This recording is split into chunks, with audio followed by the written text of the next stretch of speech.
I know it's been a while since I've made a post. The world is a different place these days, and quite frankly, it's been a little hard to swallow. So we got this wonderful new puppy who has to chew on every little darn thing, and he was chewing on the Medal of Honor book, and I thought, what a great video that would be, because I need to get back to who gave us this country, who fought for this country, and gives us the freedoms that we have today, no matter how I agree or disagree with him. So we're talking about Vernon Baker, was a first lieutenant in the U.S. Army, 370th Regiment, 92nd Infantry Division. He was born December 17, 1919 in Cheyenne, Wyoming, entered the service in Cheyenne, the U.S. Army.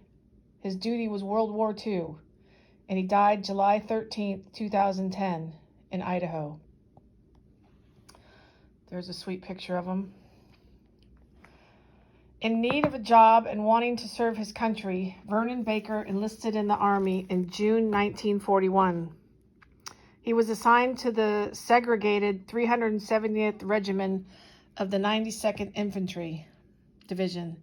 It was the first black unit to go into combat in World War II. That's my little cat saying hello. Although not until late in the fighting and then under the command primarily of white officers. In June 1944, the 307th landed in Naples and fought its way north into central Italy.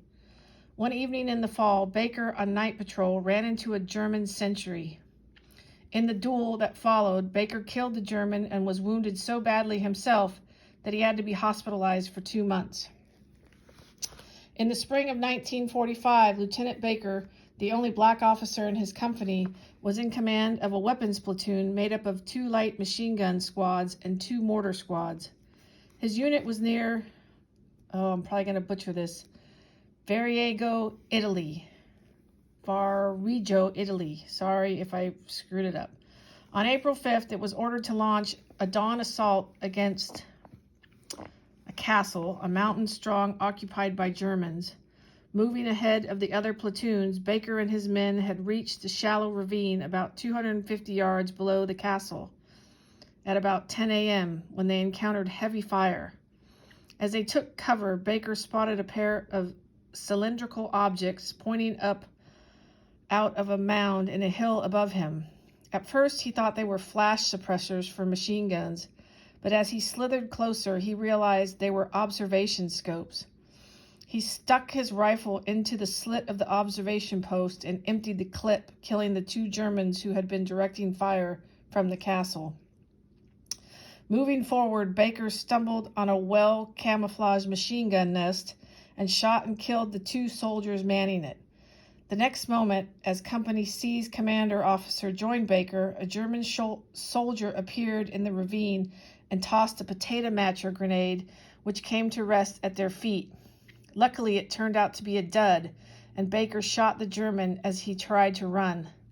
Spying a dugout quarried into a hillside, he blasted open the fortified entrance with a grenade, shot 1 enemy sniper who emerged after the explosion, then entered the dugout and killed 2 more.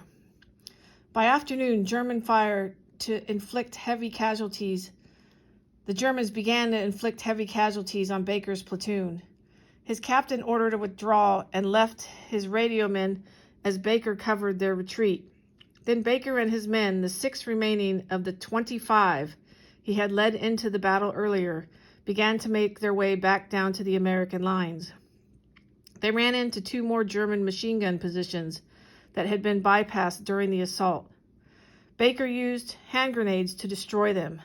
The next day, Baker volunteered to lead a battalion assault against the castle that I can't pronounce. You can probably read the story. On the way up the hill, he saw the bodies of the 19 men he had lost the day before, all of them barefoot because the Germans had taken their shoes and socks during the chilly night. Picking their way through the minefields and heavy fire, the Americans finally routed the Germans and secured the position at the top of the mountain. Vernon Baker was awarded the Distinguished Service Cross in July of 1945 and remained in the military until 1968.